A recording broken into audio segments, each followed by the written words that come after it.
이 말씀을 가지고 기도가 응답되지 않을 때 하나님의 전능하심과 선하심을 기억하자라는 제목으로 말씀을 전하도록 하겠습니다. 여러분 친구 많이 사귀시죠? 우리 청소년 시절을 우리 아이들도 지내다 보니까 가장 중요한 게 친구입니다.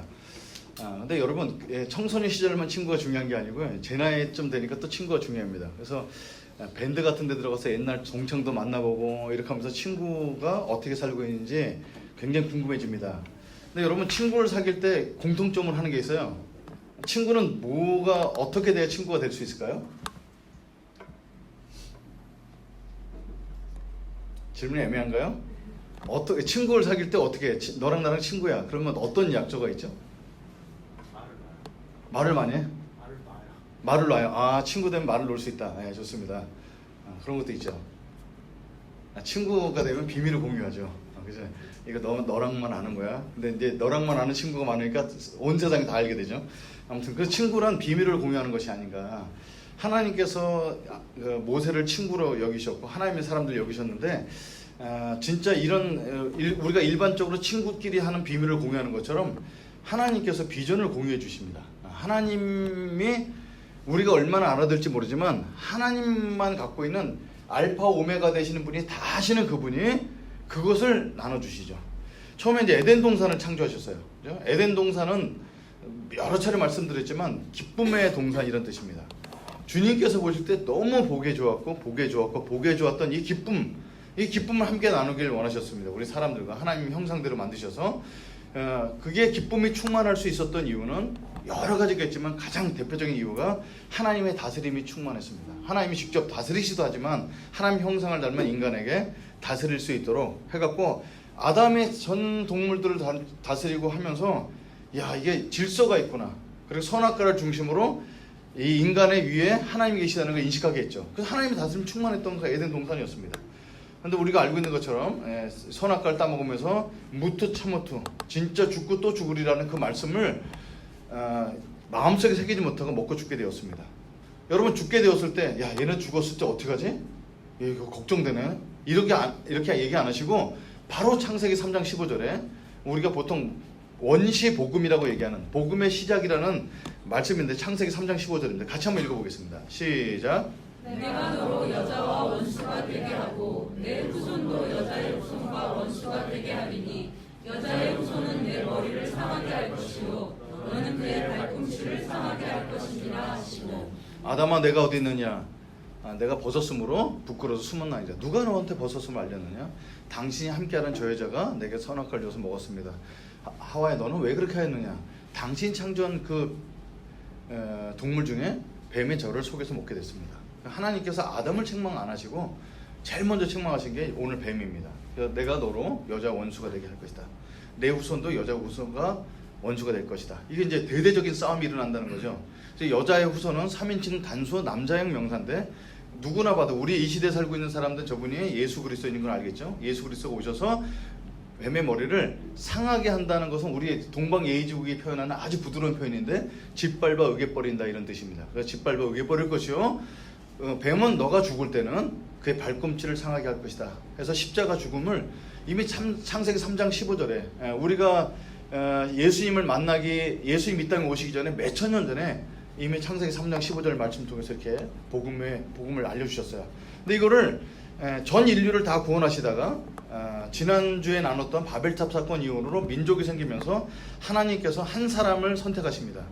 어느 민족을 선택하셔도 상관없지만 그 중에 가장 연약하고 땅을 갖지 않고 유목민족이었던 아브라함의 가정을 선택하시죠. 셈의 족속이었습니다.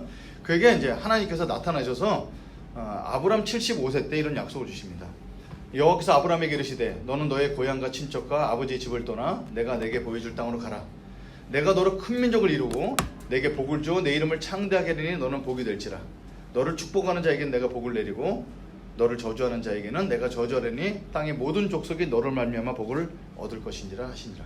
여러분 75세 때 나이가 젊은 나이는 아니었지만 이 약속을 받았을 때 얼마나 이게 다른 사람이 받지 못하는 이런 것을 받아서 제가 일부러 빨간색으로 복을 해놨는데 그 시대는 지금보다 복이 훨씬 더 중요한 그 시대에 큰 민족을 이뤄서 복을 받는다는 약속이 얼마나 가슴을 뛰게 했을까요? 그래서 어디 장소인지 모르지만 지시할 곳으로 떠나게 되는 걸 보게 됩니다. 오늘 본문에도 약속한 것처럼 하나님께서 아브라함에게만 이 약속을 주시지 않고 이걸 언약이라고 말씀하시는데 언약과 약속은 좀 다릅니다. 약속은 쌍방이 이루어지는 거지만 언약은 일방적이죠. 그 약속은 서로 한 사람의 능력에 따라서 그 이루어질 수 있고 안 이루어질 수 있죠. 명령도 마찬가지입니다. 우리 애들 보고 서울대학 가라. 그런데 애들이 굉장히 순종할 마음이 있지만 능력이 안 되면 서울대 못 가는 거예요. 근데 하나님께서 야 내가 너를 서울대학 보내줄게. 이건 하나님의 손에 달린 능력이죠. 그게 이제 언약인데 아브라함에게 민족이 되게 큰 민족이 되게 하겠다고 언약하셨고 그 아들인 이삭에게 이렇게 말씀하십니다. 내 자손을 하늘의 별과 같이 번성하게 하며 이 모든 땅을 내 자손에게 주리니 내 자손으로 말미암아 천하 만민이 복을 받으리라. 아브라함에게 해줬던 내용과 똑같은데 말 어구만 좀 다르죠. 이삭에게 아들이 둘이 있었는데 에서가 장자인데도 불구하고 장자권을 팔아먹은 이후에 야곱에게 나타나셔서 내 자손이 땅의 티끌과 같이 되어 내가 서쪽과 동쪽과 북쪽과 남쪽으로 퍼져갈지며 땅의 모든 족속이 너와 내 자손을 말미암아 복을 받으리라. 이렇게 했습니다. 이게 원래 이제 구약은 히브리어로 됐는데 70인역을 통해서 이걸 헬라어로 바꿨는데 문장 구조는 마태복음 28장 18절로 20절에 있는 주님의 지상명령과 똑같은 문장 구조를 갖고 있는 것을 발견하게 됐습니다. 하나님께서 이렇게 3번이나 반복해서 말씀하시면서 모세에게 나타나셔서 하나님 당신은 도대체 어떤 하나님입니까? 이름을 알려주세요. 그랬더니 모세에게 뭐라고 말씀하시냐면 너는 이스라엘 자손이 이같이 이르기를 너희 조상의 하나님 곧 여호와 곧 아브라함의 하나님 이삭의 하나님 야곱의 하나님께서 너희에게 보내셨다 하라. 이 세 사람 이름을 댄 것은 이 사람 믿음의 조상이기 때도 하지만 이 세 사람에게 약속을 주었기 때문에 언약을 하셨기 때문에 이 세 사람은 굉장히 중요한 사람들입니다. 하나님 자신의 이름을 그리고 이 세 사람 이름을 걸고 약속을 하셨죠. 그거는 이제 그림으로 나타내면 제가 잘 쓰는 그림입니다만 하나님께서 우리에게 복을 주십니다. 아브라함에게 복을 주십니다. 왜 복을 주시냐? 땅의 모든 족속이 복을 얻게 하겠다. 그래서 하나님은 온 인류를 향한 큰 비전을 갖고 있는 걸 아브라함에게 약속하셨습니다. 자, 중간에 구약의 모든 과정을 생략하고 오메가 되는 계시록을 가보면 이 약속이 이루어진 걸 보게 되죠. 이후에 내가 보니 각 나라 족속과 백성과 방언 아무도 능히 셀 수 없는 큰 무리가 나와 흰 옷을 입고 손에 종려가지를 들고 보좌 앞과 어린 양 앞에 서서 큰 소리 외쳐 이르되 구원하심이 보좌에 앉으신 우리 하나님과 어린 양에 있도다. 이렇게 이것을 사도 요한이 가서 보게 됩니다. 사도 요한은 아직 죽지도 않았는데 여기 가봤더니 자기가 있고 우리나라에 아직 복음도 들어오지 않은 2000년 전인데 조선 사람도 중국 사람도 영국 사람도 모든 나라 사람들이 있는 걸 보고 주님을 찬양하게 되죠. 그러니까 아브라함이 주었던 약속이 이루어진 것을 이제 보게 됩니다.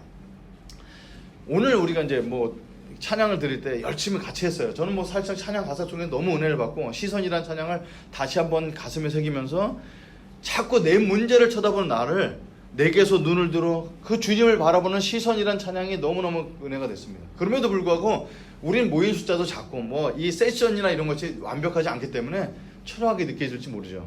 그러나 여러분 걱정 마세요. 천국에 우리 가게 되면은 이 살 수 없는 무리가 주님을 찬양합니다. 모든 사람이 성가대원이고 모든 사람이 다 찬양대원이 돼서 주님을 찬양하는 이 어마어마한 찬양 속에 우리가 들어갈 걸 이미 계시록에 보여주고 계십니다. 근데 이것이 이루어질 때는 아브라함 혼자 갖고 안 되고 그 당시에 복은 5종류라고 그랬죠. 구약 사람들이 갖고 있는 복이 5종류인데 땅이 있어야 되고 자손이 있어야 되고 장수의 복이 있고 그다음에 물질이 많은 것도 복이었고 다른 사람과 화평하는 것도 복이었어요. 그래서 먼저 자손이 있어야 됩니다. 땅은 주시겠다고 약속하는 거 이해가는데 근데 아브라함이 자손이 없습니다. 근데 하나님께서 창세기 12장에 나타나서 13장에 자손 약속을 하십니다. 언제? 롯이 아브라함을 떠난 이후에 여호와께서 아브라함에게 이르시되 너는 눈을 들어 너 있는 곳에서 북쪽과 남쪽과 동쪽과 서쪽을 바라보라. 보이는 땅을 내가 너와 내 자손에게 주리니 영원히 이르리라. 내가 내 자손이 땅에 티끌과 같게 하리니 사람이 땅에 티끌을 능히 셀 수 있을진데 내 자손도 세리라. 너는 일어나 그 땅을 종과 힘으로 두루 다녀보라. 내가 그것을 내게 주리라. 우리 아버지가 부자시면 야 승재야 너한테 땅 줄 테니까 마음대로 돌아다니는데 그 선만큼 다 줄게. 이런 느낌이에요. 그래서 자손을 얼마나 주시냐면 땅의 티끌같이 누가 땅의 티끌을 셀 수 있겠어요. 그죠? 이걸 약속하셨어요. 그러니까 이제 아브라함의 조카 롯을 보낸 이후에 외롭지 않고 이 약속을 붙들고 사는데 자식이 생기지 않죠. 성경에는 요 다음 약속까지 몇 년이 걸리는지 모르지만 제가 추정할 때 한 7년 정도 걸리지 않았겠나 생각되는데 7년 뒤에 한 사건 이후에 이런 사건이 나옵니다. 여호와의 말씀이 환상 중에 아브라함에게 임하여 이르시되 아브라함아 두려워 말라. 나는 내 방패요 너희 지극히 큰 상업이라. 아브라함이 이르되 주여 여호와여 무엇을 내게 주시려 하나이까. 나는 자식이 없사오니 나의 상속자는 이 다메섹 사람 엘리에셀이니라. 여러분 이제 아브라함이 궁시렁거리기 시작합니다. 그죠? 양자 데려오는 얘가 상속자예요. 아브라함이 또 이르되 주께서 내게 씨를 주지 아니하셨으니 내 집에 길린 자가 내 상속자가 될 것입니다. 여호와의 말씀이 그에게 임하여 이르시되 그 사람이 내 상속자가 아니라 내 몸에서 날짜가 내 상속자가 되리라 하시고 그를 이끌고 밖으로 나가 이르시되 하늘을 우러러 묵별을 셀 수 있나 보라. 또 그에게 이르시되 내 자손이 이와 같으리라. 한 번 더 약속하십니다. 여러분 별이 많을까요? 먼지가 많을까요? 티끌이 많을까요?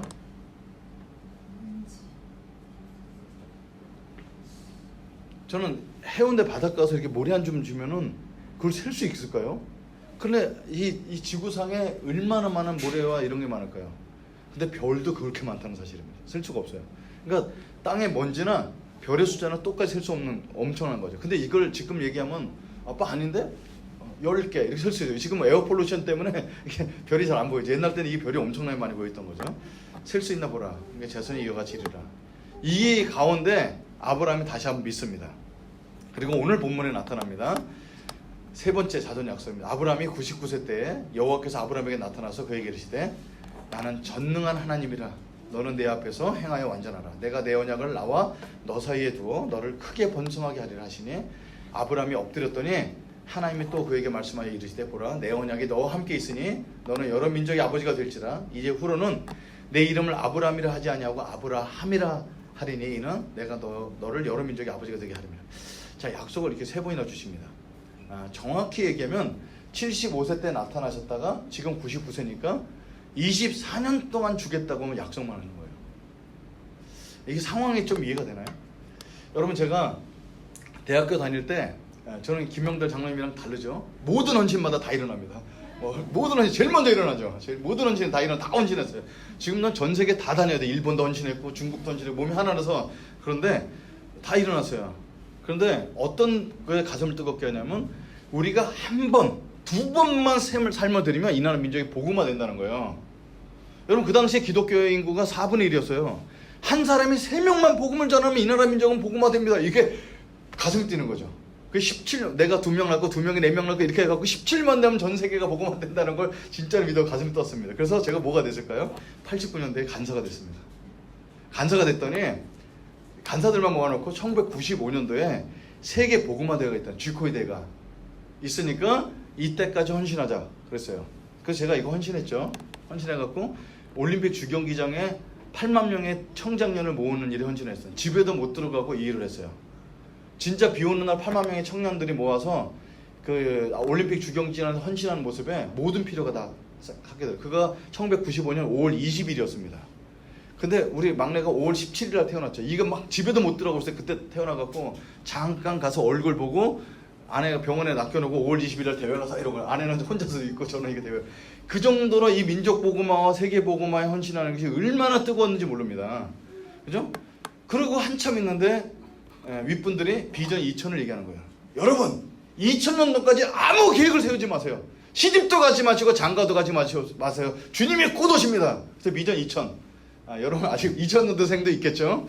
비전 2000년도까지는 아무것도 하지 않고 주님의 지상명령 성취만 하는 거예요. 그때 빅토 코라는 싱가포르 사람이 와서 대표였는데 와서 Accelerate the fulfill the critical mission 이렇게 설교했던 기억나요. 여러분 지상명령을 해서 Accelerate를 밟읍시다. 결혼도 하지 맙시다. 막 이런 비전 주님이 오실 것 같아갖고. 근데 비전 2000년이 지나니까 주님이 안 오셨어요. 그러니까 비전 2020 해갖고 우리는 마지막 때의 마지막 주자입니다. 여러분 오늘 2020년도입니다. 이게 제가 아브라함 묵상하다가 이 얘기가 떠올랐던 건 똑같은 상처가 있었기 때문이 아닐까요? 지금 2020년 되니까 무슨 얘기하냐면 2050년 비전 얘기. 이제 안 믿습니다. 잘 안 믿어요. 주님 오신다는 거 안 믿어요. 언젠가 오시겠지. 그냥 최선을 다하고 살지. 이렇게 나이를 먹었나 봐요. 이렇게 얘기해요. 여러분 중국에 갔을 때 중국 복음화를 그냥 가서 중국 사람 몇 명 전도하자 이런 것이 아니에요. 중국에 10,000개의 대학 가까운 대학교가 있는데 그 당시 8,000개 대학이라고 했어요. 그 중에 우리가 1,100개의 대학을 뽑습니다. 다 명단을 뽑아갖고 학생이 10,000명 가까이 되고 대학이 이루고 1,100개 중점 대학. 이 1,100개 대학은 거의 우리나라 뭐 인서울 있는 데보다 수준이 다 높죠. 뭐 서울대, 연고대 뭐 이렇게 대학 숫자나 파워를 따져보면. 그래서 오늘의 중국 대학생의 복음화는 곧 중국 복음화 될 거라고 온 삶을 다 드립니다. 제가 이거를 몇 살까지 하냐면 이제 40살까지 하죠. 39살 때까지. 이게 계속 주신 비전 때문에 39살 때까지 삶을 다 녹인 것 같아요. 여러분 생각해보세요. 중국 대학생들 만나서 얘네들이 변화돼서 우리나라는 그 대학생이 변화되어서 대학 졸업해 취업이 안 된 때예요. 근데 중국은 대학생이 너무 귀하잖아요. 얘네들이 대학 졸업해서 사회 곳곳에 가서 리더가 돼서 중국을 변화시킬 꿈을 꿔보는데, 근데 우리들이 만나는 대학생들은 그 비전이 별로 없어요. 어느 날 전화가 옵니다.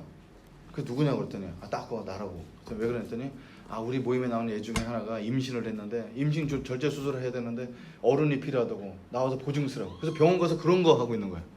그 데려다 놔서 아내가 미역국 끓여서 이렇게 집에도 모르죠. 그런 일이 있는지 다 미역국 끓여서 보내줬더니 다음에 또 전화하는 거예요. 또 병원 또 수술하러 또 들어가는 거예요.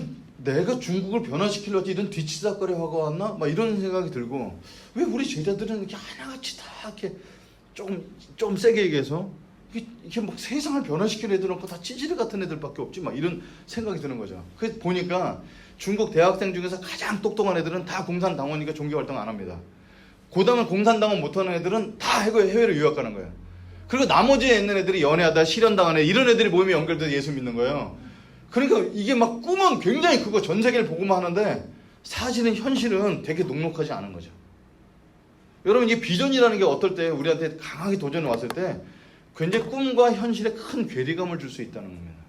여러분, 이건 제가 경험한 건데, 아브라함은 75세 때 고향 떠나서 여러분 지금 고향 떠난 것도 어려운데 그거 알지도 못하는 땅을 식소로 이끌고 75세 때 떠나갖고 야 자손 줄게 하고 24년 동안 끌고 다니시는 거예요. 여러분, 그때 아브라함이 뭐라고 오늘 본문에 반응하셨어요? 아브라함이 엎드려 웃으며 마음속에 이르되, 이제는 하나님이 말씀하셔도 엎드려 웃습니다. 그죠? 100세 된 사람이 어찌 자식을 낳을까? 사라는 90세니 어찌 출산하리요? 아브라함이 이에 하나님께 이젠 훈수를 둡니다. 하나님 그런 얘기 그만하시고 이스마엘이는 하나님 앞에 살기를 원합니다. 그거 얘기하죠. 저는 아브라함 충분히 이해가 갑니다. 계속 약속만 24년째 듣게 될 때 이럴 수 있죠. 그리고 현실을 보니까 완전히 불가능합니다. 아니, 얼마 전까지 이스마엘을 낳을 정도로 사람이 아직 건강도 있고 내가 아직도 자식을 낳을 수 있네? 이렇게 생각했죠. 근데 지금은 이제 현실이 완전히 불가능해졌습니다. 거기다가 하나님 약속 자녀는 아니었지만 이미 난 이스마엘까지 살 때 이렇게까지 얘기할 수 있습니다. 저는 이거를 우리 시대 용어로 뭐라고 하냐면 희망 고문이라고 얘기합니다. 차라리 안 되면 안 된다고 얘기하고 그런데 희망 고문을 하셨습니다. 자, 이런 희망 고문 같이 느껴지는 아브라함에게 오늘 본문에 하나님이 어떤 이름을 갖고 나오냐면 전능하신 하나님이다, 이렇게 얘기합니다. 여러분, 우리가 느낄 때 하나님은 능치 못할 전능하신 하나님이에요, 이렇게 된 거 이해가는데 하나님 스스로 나는 전능하신 하나님이라고 낯간지럽게 얘기하시는 겁니다. 자, 아브라함이 99세에 여호와께서 아브라함에게 나타나서 그에게 이르시되 나는 전능한 하나님이라 너는 내 앞에서 행하여 완전하라, 이렇게 말씀하십니다. 여러분, 사람의 이름도 굉장히 가치가 있지만 하나님의 이름은 함부로 걸지 않죠. 근데 오늘 하나님께서 하나님의 영광을 위해 전능하신 이름을 걸 때까지 기다리시는 하나님인 것을 보게 됩니다. 여러분, 불가능은 우리가 계속 만나게 되는데 오늘 성경 쭉 읽다 보면 아브라함이 만났던 불가능이 있습니다. 애굽 땅에 갔을 때 자기 아내를 바치게 되죠. 주변 사람들 계속 얘기하니까 아내를 뺏기게 됩니다. 그러니까 사실은 바친 것 같지만 뺏겼죠, 애굽 왕에게. 여러분, 애굽은 그 당시에 전 세계 초인류 국가였어요. 거기 아내를 뺏겼는데 그거를 아브라함이 어떻게 찾아오겠어요? 못 찾아옵니다. 그러니까 밖에서 애통하면서 울고 있겠죠. 근데 하나님께서 애굽 왕 바로에게 꿈에 나타나시고 그에게 재앙을 주심으로 전능하신 하나님이 더 크신 것을 지난주에 나눈 것처럼 깨닫게 됩니다. 불가능할 때 하나님이 일하시는 걸 보게 됩니다. 이때는 아브라함이 아무것도 한 게 없죠. 두 번째 사건은 뭐냐면 조카 롯이 끌려갑니다.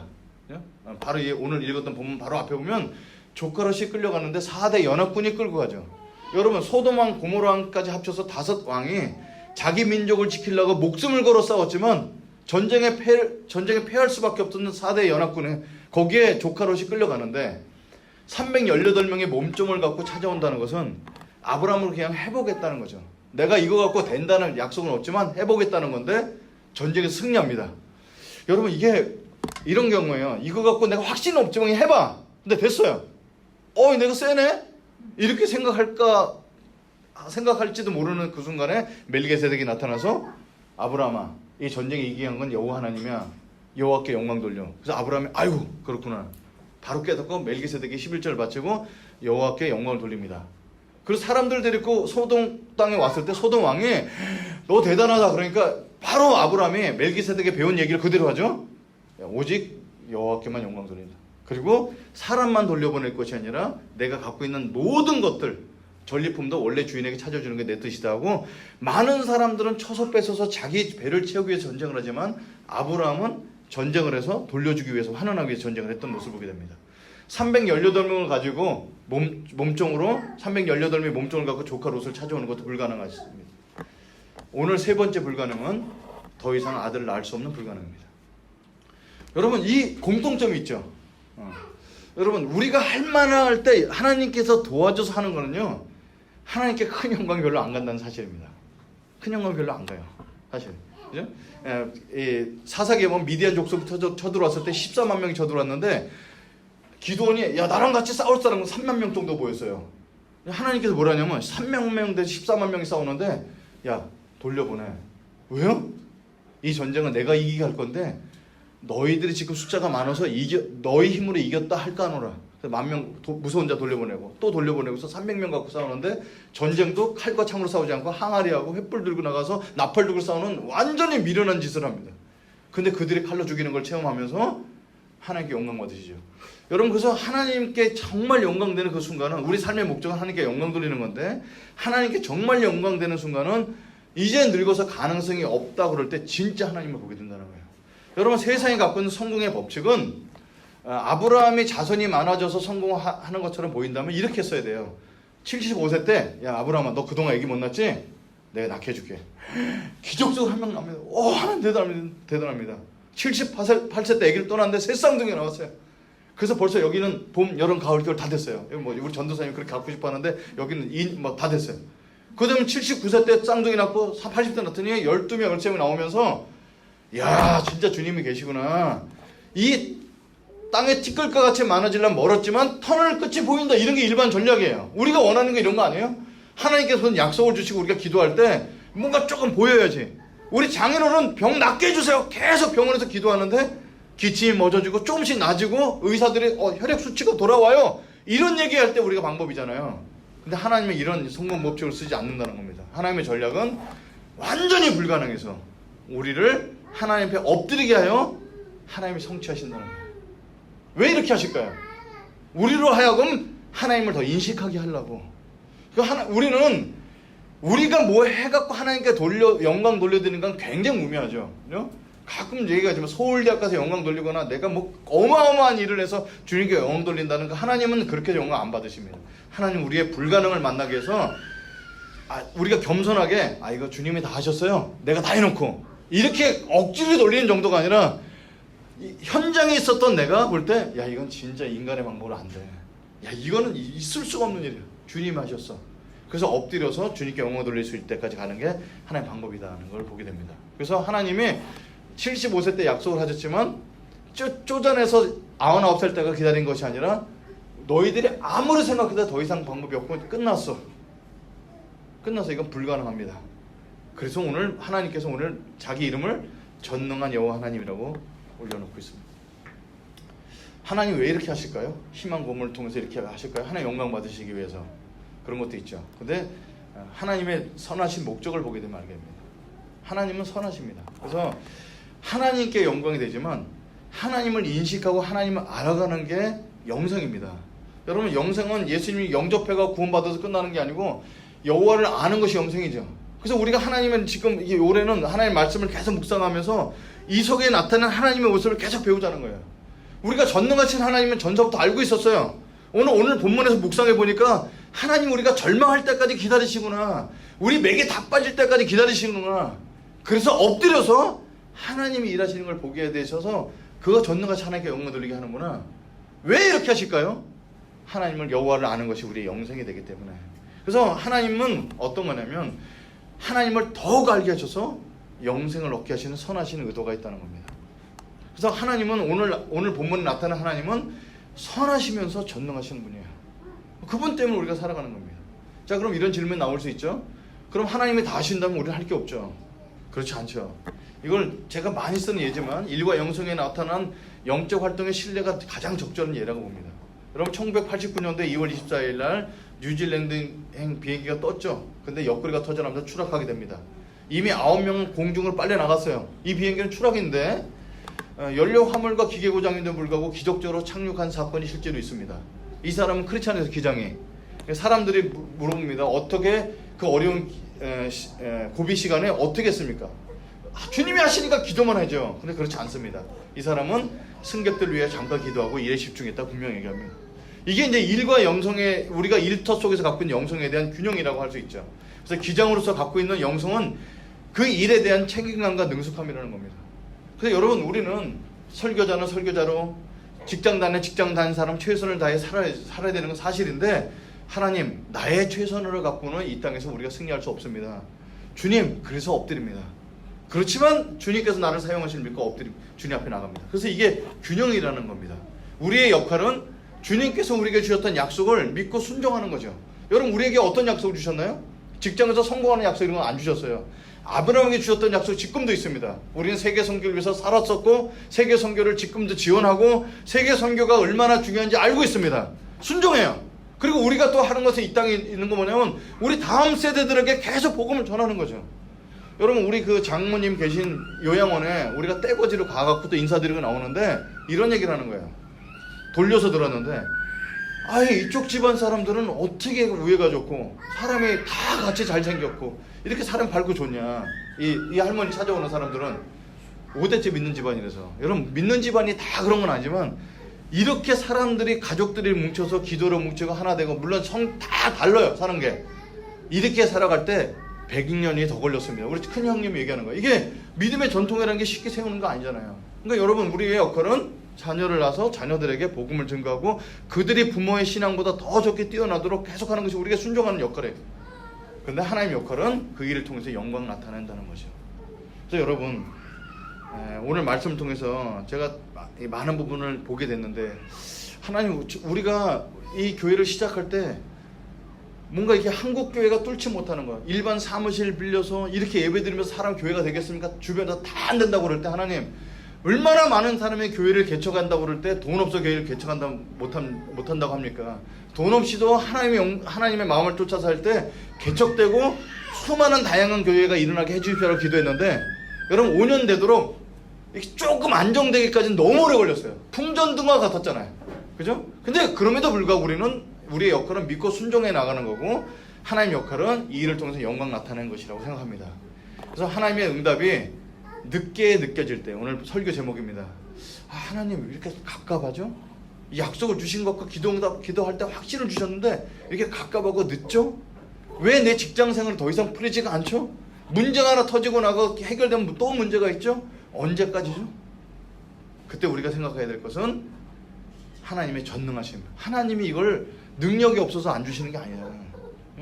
우리가 제가 그 페이스북 통해서 기사를 본 것 중에 하나가 그 북한에 있는 어떤 할아버지 사진이 나타나면서 하나님께서 그 할아버지에게 그 북한을 탈출할 수 있는 기회가 있는데 뭐라고 말씀하셨냐면 야 내가 능력이 없어서 너희를 북한에 둔 줄 아냐? 이 말씀에 그냥 주저앉아 계시는 거죠. 기도하고 하나님의 전능하심을 볼 때 이것을 구원을 못 해내시는 것이 아니다. 하나님은 전능하시다. 근데 거기에 선하신 뜻이 있을 것이다. 그래서 기다린다는 겁니다. 물론 쉬운 것은 아닙니다. 이거 혼자 못하니까 이런 교회라는 곳을 통해서 서로 격려하면서 힘드시죠. 나도 그런 시절을 지냈고 그래요. 지금 애기 한둘 있는 집사님들이 와갖고 저를 되게 부러워합니다. 목사님 우리 애들은 언제 클지 모르겠어요. 곧 옵니다. 곧 옵니다. 그죠? 저는 지금 너무 행복한 부분은 바깥에 아내랑 나갔다가 서둘러서 집에 안 들어가다는 사실이 저는 되게 행복해요. 여러분 예전에는 나갔다가 아이들이 와서 밥 해줘야 될 생각 때문에 빨리빨리 들어가야 되는 생각 때문에 시간을 조일했어요. 지금 집에 가면 뭐야 아무도 없는데 뭐 고향에 지가 좀 굶어도 상관없고 그래서 아내랑 같이 들어가 이런 생활이 되죠. 예전에는 전혀 이런 시대가 안 올 거라고 생각했어요. 제가 아버님 돌아가시고 어머님 돌아가시고 그랬을 때 문제가 너무너무 많으니까 사람들이 너무 불쌍히 여겨주는 거예요. 부모님 빚 낸 거 돌아가셨지. 군대 영장 안 나왔지. 간사 생활은 해야 되지.